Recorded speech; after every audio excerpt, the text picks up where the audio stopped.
আসসালামু আলাইকুম। আজকে বানিয়ে দেখাচ্ছি ফুলকপির পাকোড়া। পাকোড়াটা খেতে এত বেশি টেস্টি হয়েছে, আমি বলবো যাদের বাসায় ফুলকপি আছে তারা চাইলে আজই ফুলকপির পাকোড়াটা বানিয়ে ট্রাই করতে পারেন। অনেক মজার হয়, যে কোনো কিছুর সাথে পরিবেশন করা যায়। এর জন্য প্রথমে আমি মাঝারি সাইজের একটা ফুলকপি নিয়েছি। ফুলকপির টুকরোগুলো যতটুকু সম্ভব ছোট করতে চেষ্টা করবেন, তাহলে এটা যখন আমরা ফ্রাই করব খুব তাড়াতাড়ি কুক হয়ে যাবে। এরপর আমি অল্প পরিমাণে লবণ দিয়ে দিলাম। লবণ দিয়ে মিশিয়ে রাখলে ফুলকপি তাড়াতাড়ি নরম হয়ে যায়। এখন আমি একটা বাটিতে 1 কাপ পরিমাণ বেসন নিয়ে নিলাম। দিয়ে দিলাম পরিমাণ মতো লবণ। হাফ চামচের কম দিয়ে দিলাম টেস্টি সল্ট। এরপরে দিয়ে দিলাম অল্প পরিমাণে মরিচের গুঁড়া, হাফ চামচ হলুদের গুঁড়া, কিছুটা ধনিয়া পাতা কুচি, হাফ চামচ ধনিয়ার গুঁড়া, সামান্য পরিমাণে ফুড কালার। এরপরে দিয়ে দিচ্ছি একটা ম্যাগি মশলা।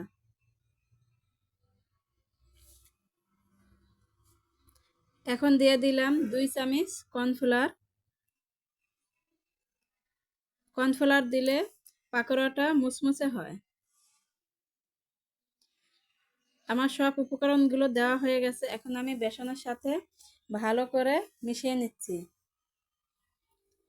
এরপর আমি হালকা কুসুম গরম পানি একটু একটু করে দিয়ে একটা ব্যাটার তৈরি করে নেব। একসাথে পানি দিলে ব্যাটারটা পাতলা হয়ে যাবে, তাহলে কিন্তু পারফেক্ট একটা ব্যাটার তৈরি হবে না। এর জন্যই অবশ্যই চেষ্টা করবেন একটু একটু করে পানি দিয়ে একটা পারফেক্ট ব্যাটার তৈরি করে নিতে। হয়ে গেছে আমার ব্যাটার তৈরি করা। আমি একটি চামচের সাহায্যে আপনাদের দেখিয়ে দিচ্ছি কেমন ব্যাটার তৈরি করে নেবেন।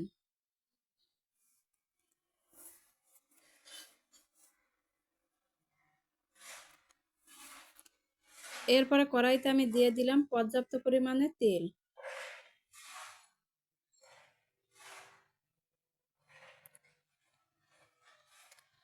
তেলটা গরম হয়ে গেলে একটা একটা করে ফুলকপির টুকরো দিয়ে দিচ্ছি।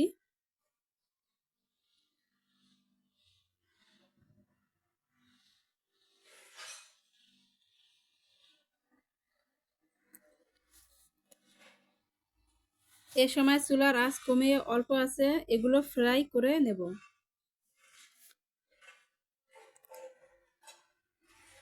চুলার আঁচ বাড়িয়ে দিলে উপরটা খুব তাড়াতাড়ি কালার চলে আসবে আর ভিতর থেকে কাঁচা থেকে যাবে। এজন্য অল্প আঁচে ফুলকপিটা ফ্রাই করতে হবে। পাকোড়াগুলো আমার এক পাশ ভাজা হয়ে গেছে। এখন আমি উল্টিয়ে দিচ্ছি আর এক পাশ ভাজার জন্য।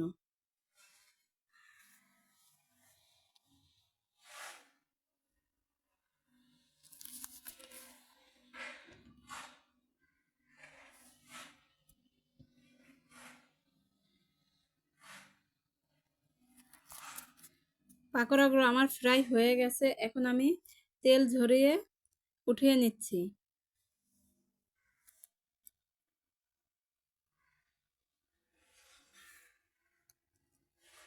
আপনার পছন্দ মতো যে কোনো কিছুর সাথে পরিবেশন করতে পারেন।